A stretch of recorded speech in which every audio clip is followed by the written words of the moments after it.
Meus irmãos, a exposição desta manhã se encontra na carta de Tiago, capítulo 4, do versículo 13 ao versículo 17.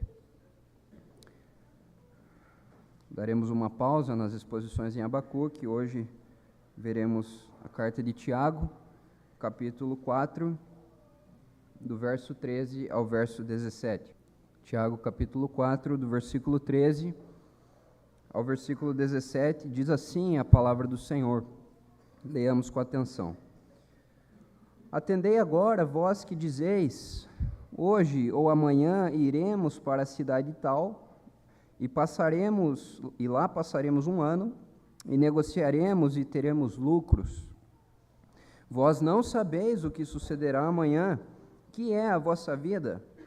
Sois apenas como neblina, que aparece por instante e logo se dissipa. Em vez disso, devíeis dizer, se o Senhor quiser, não só viveremos, como também faremos isto ou aquilo. Agora, entretanto, vos jactais das vossas arrogantes pretensões. Toda jactância semelhante a essa é maligna. Portanto, aquele que sabe que deve fazer o bem e não o faz, nisso está pecando. Até aqui, irmãos, a leitura. Vamos orar mais uma vez. Santo Deus, Tua palavra foi lida e nós rogamos a Ti que o Senhor nos ilumine para que nós entendamos Tua palavra e depois de entendê-la, vivamos a Tua palavra, Senhor. É a nossa oração no nome de Jesus. Amém.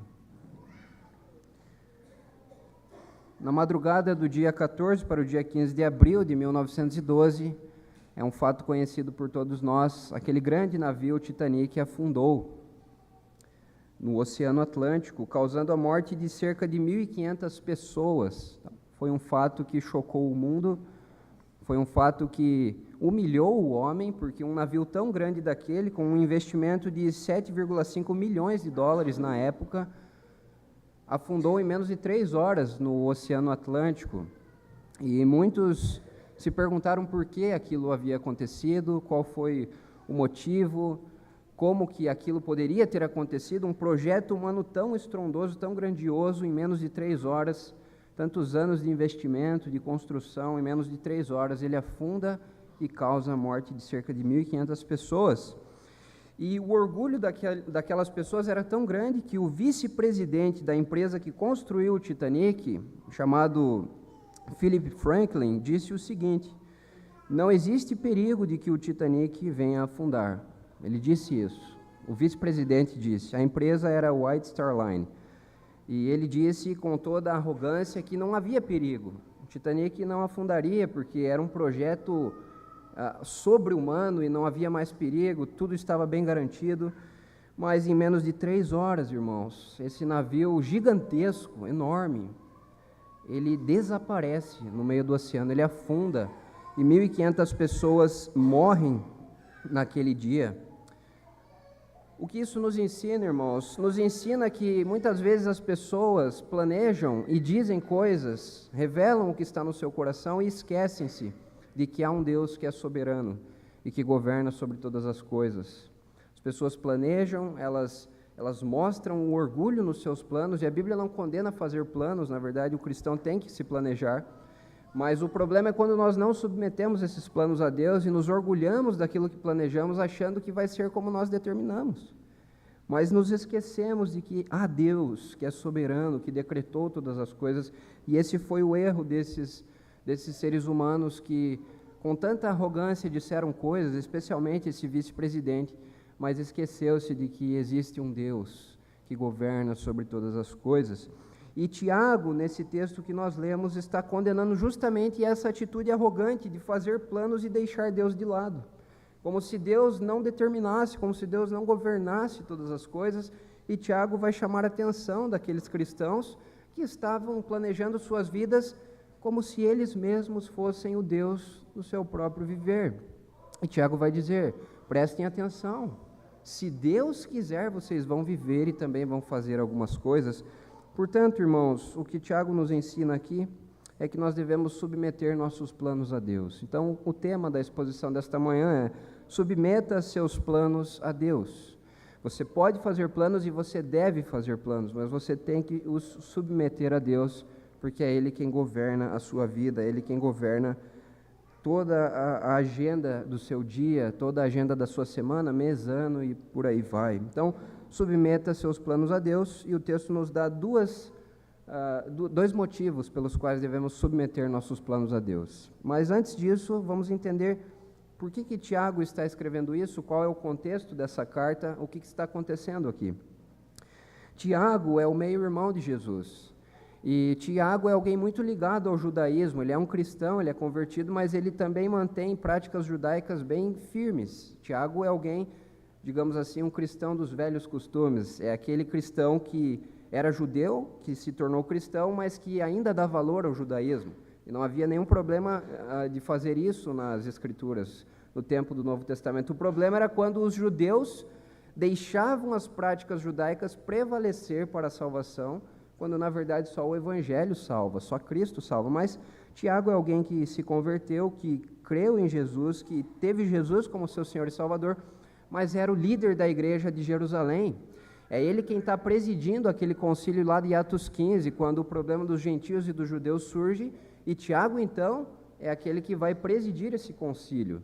Tiago é aquele que vai dar a palavra final nesse concílio. Então, ele é alguém que ama a igreja judaica, mas que entende que a salvação está em Cristo. E por isso a sua carta está cheia de práticas que remetem ao judaísmo, como, por exemplo, não adianta nada você dizer que tem fé, mas se as suas obras não mostram essa sua fé, então você não tem fé salvadora. Tiago chama a atenção para isso na sua carta, ele mostra que o cristão que é salvo, ele tem que evidenciar isso com a sua vida, com as suas obras.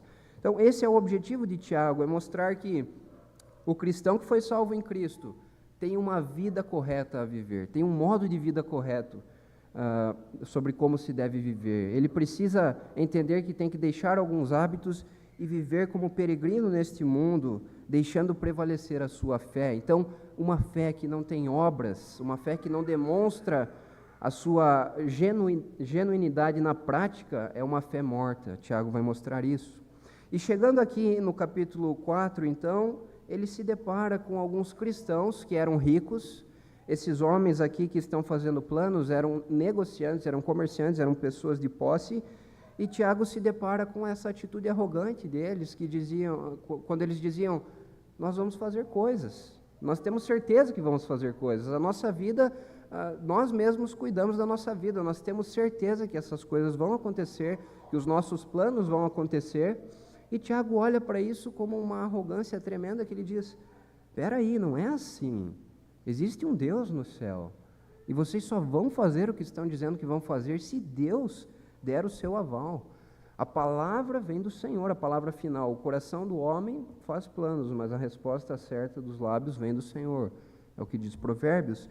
Então Tiago condena essa atitude arrogante deles e os exorta a depender do Senhor, a submeter seus planos a Deus. Então esse é o contexto dessa carta, e nós veremos então dois motivos pelos quais nós devemos submeter os nossos planos a Deus. Então, em primeiro lugar, submeta seus planos a Deus, porque você não sabe o que acontecerá amanhã. Olhe só o que diz o versículo 13. Atendei agora, vós que dizeis, hoje ou amanhã iremos para a cidade tal, e lá passaremos um ano, e negociaremos e teremos lucros. Vós não sabeis o que sucederá amanhã. É o que diz o início do 14. Então, essa primeira lição, submeta seus planos a Deus porque você não sabe o que acontecerá amanhã, está presente no versículo 13 e 14 do texto. Então, quando Tiago diz, atendei agora, é uma urgência de Tiago aqui. Ele está dizendo, prestem atenção já, pare tudo o que você está fazendo e olhe, observe o que eu estou dizendo. Atendei agora, é urgente isso daqui. E para quem é essa mensagem? Para aqueles que estão dizendo, hoje ou amanhã iremos para a cidade tal. Então, o primeiro verbo que eles usam é iremos. Eles estão dizendo que vão. Em segundo lugar, eles estão dizendo que vão passar um ano lá. Então, eles não só vão, como estão dizendo, mas nós vamos ficar um ano. Depois, eles dizem, negociaremos, ou seja, lidaremos com os nossos negócios ali, e por fim, teremos lucros. Então, são 4 verbos aqui que indicam a certeza desses homens. Eles vão passar um ano, eles vão negociar e eles vão ter lucros. Eles estão dizendo que eles têm certeza de que vão fazer tudo isso. Não é uma possibilidade aqui no texto. Eles não estão dizendo, talvez nós façamos isso. Nós queremos, não sei se faremos, mas queremos. Não, eles estão dizendo, nós vamos fazer. É uma certeza. Mas quem é o homem para ter certezas diante de Deus? Quem é o homem para ter certezas diante do Criador? Daquele que sustenta todas as coisas, daquele que nos criou, daquele que governa, que dirige. Quem é o homem?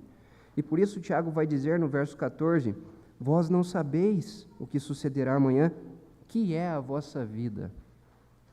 Tiago está dizendo, prestem atenção no que vocês estão dizendo. Observem a gravidade do discurso de vocês. Vocês têm noção do que é a vida de vocês? Tiago está dizendo. E para que isso ficasse mais claro, e aqui fica mais claro ainda o aspecto judaico de Tiago, a ênfase judaica, ele diz, sois apenas como neblina, que aparece e logo se dissipa. Essa era uma metáfora no Antigo Testamento muito comum para mostrar brevidade da vida. Então Tiago está comparando a vida humana com neblina. Você olha, você vê neblina lá fora, aí você vai tomar uma água, quando você volta, talvez ela nem esteja mais ali. Essa é a ideia. Então Tiago está condenando esses homens, dizendo assim, olha, vocês acham que são deuses, que são senhores do seu próprio viver, mas parem para pensar, o que é a vida de vocês? O que é a vida de vocês? É como neblina. Hoje vocês estão vivendo, amanhã talvez não estejam mais. Não estejam mais. Vocês logo são dissipados. Então, irmãos, nós não sabemos o que acontecerá amanhã. Submeta seus planos a Deus. Todos nós, se você é um bom cristão, você tem planos. Porque o nosso Deus é um Deus de planejamento. É um Deus que resolveu criar o mundo em 6 dias, é um Deus que resolveu descansar no 7º. Ele disse que houve tarde e manhã, ele fez cada coisa no seu devido tempo, ele planejou a criação do mundo como um bom Senhor. Então, isso nos ensina que o cristão também tem que ter planejamento. Se você viver sem planejamento, provavelmente você vai se dar mal. Isso envolve tudo, sua vida financeira, seus planos, enfim, tudo que você planeja, você tem que ter planejamento. Se você não tiver, você está agindo mal, porque o bom cristão planeja a sua vida. No entanto, o problema é quando nós nos esquecemos de que Deus é quem dirige o nosso viver e quem governa a nossa vida, e nós já não submetemos mais nossos planos a Deus. E nós achamos que vamos fazer coisas extraordinárias e percebem como os nossos discursos já deixam Deus de lado. Hoje poucas pessoas terminam a frase dizendo, se Deus quiser. Não, amanhã vamos tomar um café. E fica por aí. Se Deus quiser não está mais nas nossas frases. Nós temos que tomar cuidado para não deixar que isso se torne um chavão, toda hora repetir, se Deus quiser, se Deus quiser. Não, não é isso. Mas é repetir, se Deus quiser, crendo nisso, entendendo o que é isso. Semana que vem vamos viajar. Se Deus quiser, nós iremos. Coloque seus planos diante da vontade do Senhor, porque você não sabe o que acontecerá amanhã. A nossa vida é muito curta, irmãos, é muito rápida. Talvez você tenha planos de viajar no fim do ano, de se casar. Talvez você tenha planos de entrar em uma faculdade, de mudar de emprego, conquistar uma vida melhor. Planeje essas coisas, mas não se esqueça de que Deus está no controle. E se Deus quiser, então você fará tudo isso. Se Ele não quiser, você não fará. Então vejam a arrogância desses homens. Quem é o homem, irmãos, para que diga certezas na presença de Deus? Quem é o homem para que diga certezas na presença de Deus? Nós somos como neblina, nós passamos rapidamente. E somente se o Senhor quiser, nós faremos o que devemos fazer. Nós não sabemos o que acontecerá amanhã. Isso deveria nos levar a viver uma vida de humildade diante do Senhor. Porque o grande ponto de Tiago, além de submeter os planos a Deus, é o orgulho do coração humano. O que é que leva alguém a não submeter seus planos a Deus? Seu orgulho. Achar que Ele tem o domínio da sua vida, achar que Ele está no controle da sua vida. Então, a grande condenação de Tiago nesse trecho é o orgulho. O orgulho do nosso coração nos leva a pensar mais do que convém sobre nós mesmos. Paulo não diz isso? Ninguém pense de si além do que convém. Nós começamos a achar que somos nós somos cristãos, Deus está conosco, nós podemos fazer tudo. Não é assim. A nação de Israel pensava de si além do que convinha. Quando os profetas diziam, vocês estão em pecado, o juízo virá, a Babilônia virá. Eles, não, nós somos o povo do Senhor, nós somos mais justos do que as nações. O que aconteceu? Foram para o exílio, pensaram de si além do que convinha. Então, quando nós pensamos de nós além do que convém, quando nós achamos que nós temos um mínimo controle sobre qualquer situação da nossa vida, nós já estamos deixando Deus de lado. E já achamos que podemos controlar o nosso futuro. Então, submeta seus planos a Deus, em primeiro lugar, porque você não sabe o que acontecerá amanhã. Essa é a verdade que os versos 13 e 14 nos ensinam. Mas em segundo e último lugar, submeta seus planos a Deus, porque sua vida e seus planos dependem do Senhor. É o que Tiago diz a partir do verso 15. Vejam o que diz o verso 15. Em vez disso, devíeis dizer, se o Senhor quiser, não só viveremos, como também faremos isto ou aquilo. Agora, entretanto, vos jactais das vossas arrogantes pretensões. Toda jactância semelhante a essa é maligna.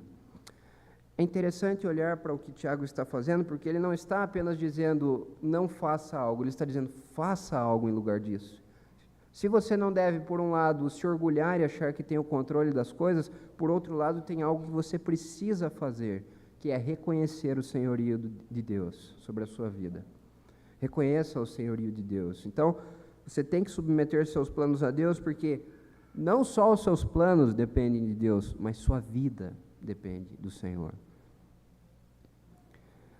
Por vezes nós ouvimos relatos de pessoas que pegaram um voo e alguma coisa deu errado com esse voo e o avião cai. E a pessoa sobrevive a essa queda. E você fica pensando, nossa, qual é a chance de alguém sobreviver a uma queda de avião? E por outras vezes você observa notícias em que pessoas estavam caminhando na rua, tropeçaram, caíram, bateram a cabeça no meio-fio e morreram. E você pensa, qual é a chance disso acontecer? Um avião cai e alguém não morre, mas alguém está na rua, tropeça, cai e essa pessoa morre. Porque Deus é soberano, irmãos, é Deus quem dirige a nossa vida. Então, esses exemplos deveriam nos levar a refletir mais sobre em quem temos depositado a nossa esperança, em quem temos descansado ao longo da semana, quando as coisas começam a dar errado, de acordo com o nosso planejamento. Será que nós, de fato, temos consciência de que Deus dirige a nossa vida? Nós dizemos isso da boca para fora. Nós dizemos, não, os cristãos creem que Deus governa sobre todas as coisas, especialmente nós reformados enfatizamos a soberania de Deus. Deus é soberano sobre tudo, sobre cada detalhe. Mas será que na prática nós vivemos assim? Será que na prática você descansa que Deus está no controle? Você descansa no fato de que Deus dirige tudo, de que Deus está governando tudo? Você pode fazer um exercício e refletir sobre isso quando você se desespera com alguma coisa, quando você perde o controle sobre alguma coisa. Toda vez que perdemos o controle, todos nós cometemos erros assim. É uma evidência de que estamos confiando em nós e não em Deus. E de que, apesar de dizermos da boca para fora que Deus é soberano, as nossas atitudes evidenciam que nós não cremos de fato nisso. Todo ser humano tem esse problema. O orgulho de querer estar no lugar de Deus e de querer conduzir e dirigir sua própria vida. Então, não só os nossos planos dependem do Senhor, mas a nossa vida, irmãos.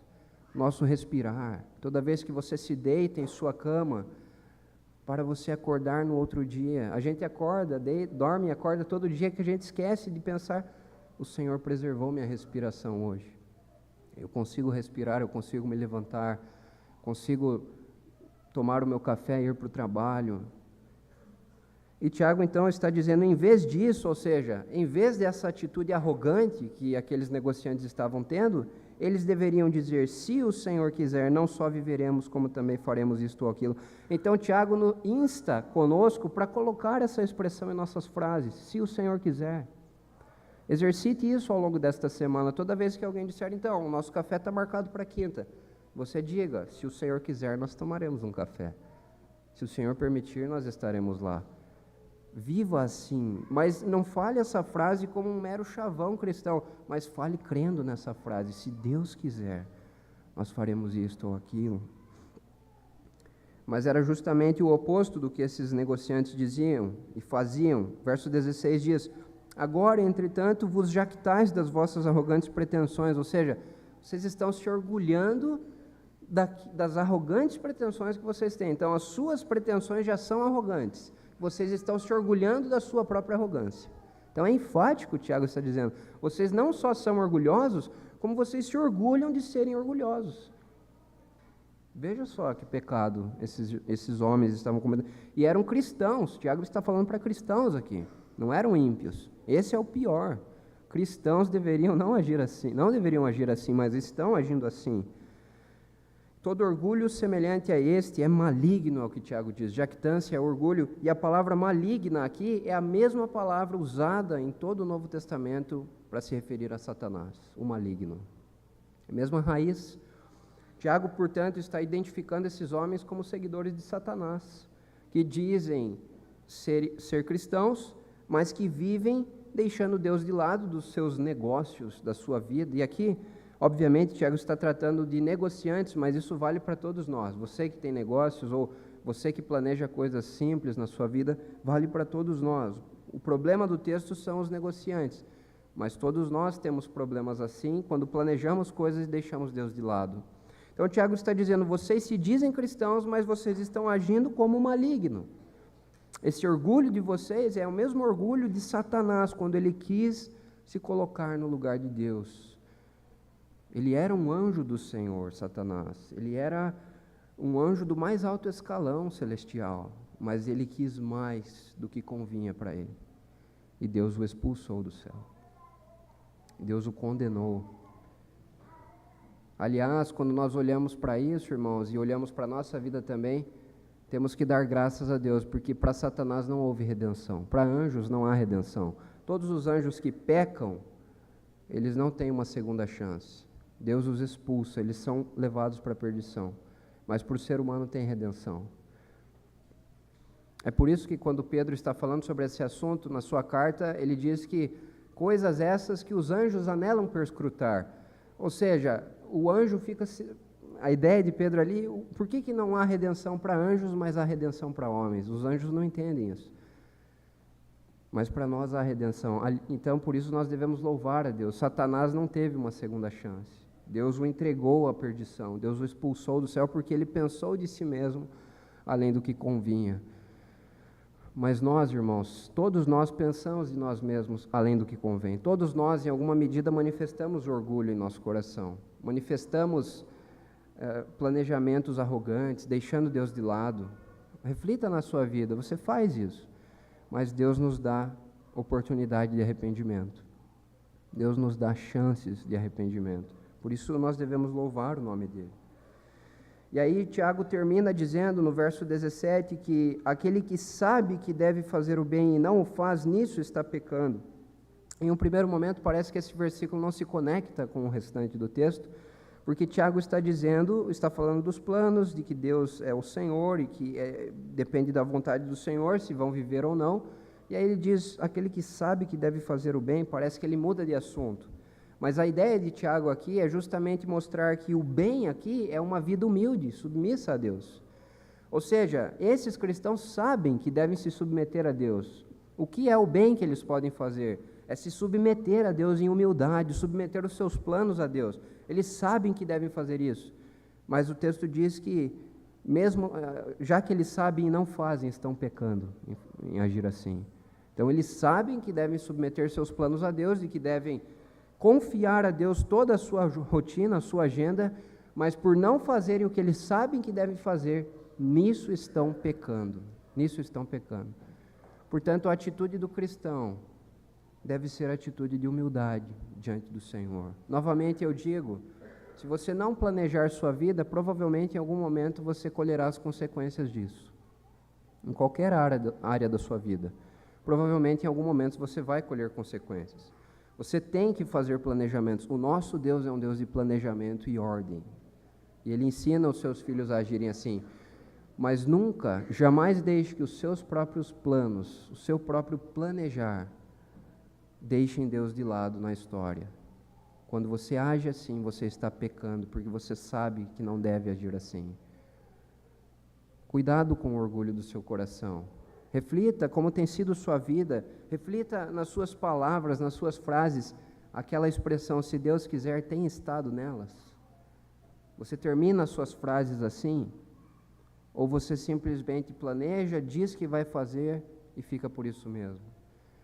Vida cristã, irmãos, não diz respeito só às coisas grandiosas, mas diz respeito aos detalhes. Como é que nós lidamos com os detalhes da nossa vida? Uma simples frase que não termine com se Deus quiser, é uma frase arrogante diante do Senhor. E graças a Deus Ele é muito misericordioso, porque senão Ele poderia nos fulminar. Porque quantas frases nós terminamos sem essa expressão, se Deus quiser. E por vezes usamos essa expressão como um chavão e nem sabemos mais o que ela significa. Então submeta seus planos a Deus. Por quê? Porque sua vida e seus planos dependem do Senhor. Então esse texto, concluindo, irmãos, esse texto nos ensina uma simples lição. Todos nós devemos submeter nossos planos a Deus. Em primeiro lugar, porque nós não sabemos o que vai acontecer amanhã. Eu sei que a gente sabe disso, mas a gente não vive assim. A gente para de pensar nisso. Nós não sabemos o que vai acontecer amanhã. Tragédias podem acontecer, coisas difíceis. Se nós estivermos firmes em Cristo, então essas coisas não vão nos abalar. Ou até vão nos abalar, mas não vão nos derrubar, como Paulo diz. Mas se nós vivermos a nossa vida esquecendo-nos de que Deus está no controle, esquecendo-nos dessa verdade tão preciosa para a reforma, soberania de Deus, Deus está no controle de cada detalhe da nossa vida. Se nós nos esquecermos disso, nossa vida será um caos. Então submeta seus planos a Deus, porque você não sabe o que acontecerá amanhã. Em segundo lugar, porque sua vida e seus planos dependem do Senhor. Não sei se aqueles integrantes da equipe que construiu o Titanic refletiram sobre suas atitudes. Nós não podemos dizer que Deus julgou e exerceu juízo, porque nós não sabemos, isso não está escrito. É bem provável que Deus tenha executado juízo. Assim como todas as demais calamidades que vêm sobre os homens. Nós passamos recentemente por uma pandemia que dizimou muitas pessoas. Nós não podemos afirmar enfaticamente que essas coisas são juízo de Deus, porque não estão registradas, nós não temos essa certeza. Mas sabemos que tudo isso é consequência do pecado. É o pecado quem traz todas essas calamidades. E sim, devemos considerar que Deus pode estar julgando. E Ele dá sinais, Ele mostra sinais para nós. O tempo todo na história foi assim. Se esses homens refletiram ou não na barbárie que cometeram, na arrogância de seus próprios corações, não sabemos. Mas nós, cristãos, devemos viver e refletir sobre como temos falado, sobre como temos agido, sobre como são os nossos discursos, se a soberania de Deus fica clara nesses discursos, ou se nós já deixamos Deus de lado e passamos a falar coisas e a viver de forma a não considerar a soberania de Deus. Que os nossos planos, irmãos, sejam sempre submetidos humildemente à vontade do Senhor, para a glória dEle, e que estejamos prontos a declarar: Tua vontade faze, ó Senhor. Eu sou feitura, Tu és o autor. Em Cristo, irmãos, nós podemos confiar no Senhor, confiar de que Ele está no controle e seguir o exemplo do próprio Jesus, que em todos os momentos confiou no Pai e submeteu sua própria vontade humana à vontade divina. E no momento de maior agonia da sua vida, ele deixou claro para o seu Pai que ele queria um caminho mais leve, porque ele era um ser humano. Não há nenhum problema nisso. Mas ele disse: ainda assim, se eu tenho que passar por isso, Pai, então seja feita a Tua vontade. Seja feita a Tua vontade. E essa deve ser a nossa declaração, deve ser a nossa esperança. Que a vontade do Senhor seja feita.